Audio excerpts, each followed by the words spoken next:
Hey everybody, Matt Burke here. Tonight we're going to be reviewing Conan: Battle of the Blackstone, free comic book day book special. Yeah, I went to the free comic book day event this weekend with my kids at the Metropolis Comics in Bellflower, and picked this up. Man, I got lucky, and as you can see, it's an awesome Robert Delatorre cover, and you got the really cool little foreshadowing of what this may entail. But yeah, let's get in here and check it out. You get your Nemedian Chronicles for all the the demon dogs. You know what that's all about. It shows the world right here on the Road of Kings. Conan of Cimmeria has seen much in years as a reaver and as a mercenary, yet still some things remain shrouded in dark mystery in his travels. Conan has become in contact with a malevolent force bound enigmatic BLACKSTONE, a power whose influence and malice has followed him through both Hyborian age and the swirling mists of time. Now, at an Apollonian outpost on the edge of the Pictish wilderness, the Cimmerian feels another pulse from the enigmatic power, and with it, the stirring of memories and dangers he thought long left in the past. So, all right, loving the map right there, and he's right over here. How do you do that? And then we start up with one of Howard's other characters right here. Legends can be forced in unlikely places. The legend begins in sun-dapered plains of Texas in a remote district known as Lost Knob. A writer named James Allison, a blank page, and its reflection on the possibilities found within. A word, a name, spills forth the locked chambers in his mind. And with it, a terror made manifest. Across the ages, unbeknownst to all, a war has begun. Battle of the Blackstone. It's the prelude, the staring sigil. So you got Conan right here. Flee or face the blade. He's kicking that picked in the gut right there. Looks like he took his arm already from that hack. Little decap right there. Yeah, man. Pretty cool artwork right here. I like the brush strokes. It's written by Grim Jim Zub and Jonty Jones Sheriff. Yeah, man. I like this artist too. I like the use of the black right here. You just barely see some of the pupils sometimes. I like that because when you do that, it really shows like the rage of the character. I think sometimes when you clad their eyes in shadow and just show a little dot, then you can really see the rage in the character. The Hyborian Age. Kona Yahara is a new Apollonian province annexed from the land of the Picts. Its border fiercely contested. So, wow, crazy. Its defenders, a battle-hardened group of Apollonian soldiers and scouts, lodged at Fort Tusculian. Fiercest amongst them, Conan of Cimmeria. Just throwing the sword in there. Stay still, mongrel. I like this panel right here. It's one of my favorite in the book. He takes this dude's head, and then this one guts, and then he just throws the axe up in the air, so you can just see all this fluid motion. Really cool. Really, probably my favorite panel in the book. The Cimmerian has endured dozens, nay, hundreds of battles at this point in its illustrious career. That's a good upshot. The fight is as natural as breathing for the barbarian. Ugh. And yet, some threats can still impress. They're like, what the fuck is that? This guy's flying and the big hulking brute right there. Fall back. He's as big as a tree. And my axe stands ready. The children of Crom are known for their strength with skin like stone. Swings a big old mace at him. That's a pretty cool looking mace. Again, loving the brushwork right here. The kinetic energy, all fluid. Just going through the page like that. But Conan is fast as well, like a panther, like it pounce with it pounce like a panther, and his weapon is ever hungry. There we go. He drives a spike right down into his heart, pulls it back up. And he's gonna give it. He's gonna give it a chomp. That's why they have the blood and then the leaves.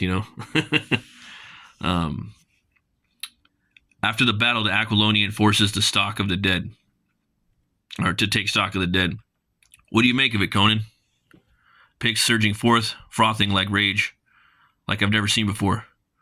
True enough. We've kept back and haven't engaged with them in weeks. Why attack now with such a suicidal fury? Maybe they were motivated by this murderous mammoth. If he was one of ours, we'd certainly be inspired to push the front and stir it up. Some blood, huh? I'd wager he crumbs devils. He flips him over, just notices something on his chest. On the giant's barrel broad chest, a primitive medallion etched with an equally primitive mark. A sign. A sigil. Fresh, yet horrifically familiar. Conan, were you injured, man? It shakes the barbarian to its very core and breaks down barriers his mind set strong long ago. Dark memories. The picked scout who fought by his side against an army of the dead before losing her. Yep. So that was Brissa, I believe, in the first issue. And then right here, the Reaper's face neath cursed waters. I think that was issue 3 right there.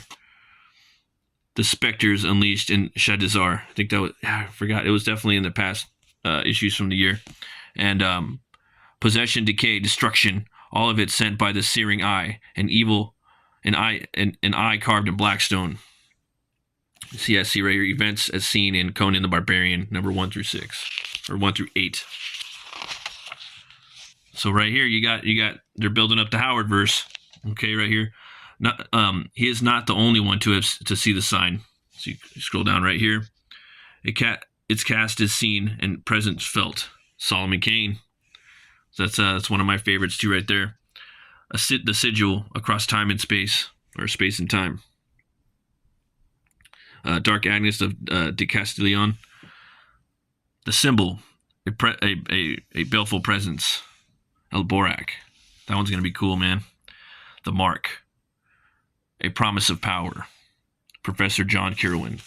So here we go. And then you search back, you see that Allison's he's gone. Something took him. And you got Brissa, now she's back. A story yet to be told. An epic adventure begins in Savage Sword of Conan number 4. Conan, Battle of the Blackstone number 1. Conan, Battle of the Blackstone. New event starting this fall. That's cool, man. And right here, they're gonna basically start expanding on the Howard verse, man. Conan the Barbarian is of course the most famous creation of Texas pulp writer Robert E. Howard, but he is far from the only one. Howard contributed to many genres that were popular when he was writing in the 1920s and 30s, and in fact, he has been credited with being the father of several hybrid genres like sword and sorcery and weird westerns. And so Howard's many protagonists range from the barbarian warriors and two-fisted detectives to the Texas gunslingers and bloodthirsty pirates. What's more, Howard makes it very clear in his stories that most, if not all, of his characters exist in the same universe, a Howard verse, if you will. The team at Heroic Signatures and Titan Comics are excited to begin exploring the Howard verse in this very issue, with several characters that many readers might not be familiar with. So there's some right here. Let's see. Borak, Solomon Kane. Solomon Kane's awesome, dude. After Conan and Cull of Atlantis, perhaps Howard's next most famous character is Solomon Kane, the grim pilgrim adventurer. Dark Agnes of de Castellon, the fiery crimson-haired swordwoman of the 16th century France, certainly deserves to be better known, as she is one of Howard's best protagonists. Francis Javier Gordon El Borak is a Texas gunslinger turned exact adventurer exploring the treacherous and mysterious hills of South Asia against the backdrop of early 20th century great game geopolitics. That sounds very interesting. Professor John Conrad and John Kirwan are scholars specializing in history, archaeology, and the occult, and who have a tendency towards unearthing the most diabolical of eldritch horrors. So we're going to get some little bit of kind of like a little bit of a cult detective, kind of like Hellblazer, a little bit of with a little bit of a Lovecraft thrown in. That sounds awesome. But perhaps one of the most unique and interesting of Howard's characters is James Allison, a resident of 1930s rural Texas. Allison is an individual due to a permanent disability, but has the ability to recall all of his past lives, usually a warrior of some kind in the distant past. Structurally, these are framework stories, with Allison serving as an unreliable narrator recounting adventures from one of his past lives. Howard completed 3 James Allison stories: Marchers of Valhalla, Valley of the Worm, and The Great Garden of Fear. Garden of Fear, along with several synopses and fragments. Most of Allison's previous incarnations lived at the end of the Hyborian Age or in its aftermath, when the Hyborian kingdoms had fallen. So they are pure sword and sorcery at its finest, with Valley of the Worm in particular often cited as one of Howard's best stories in it.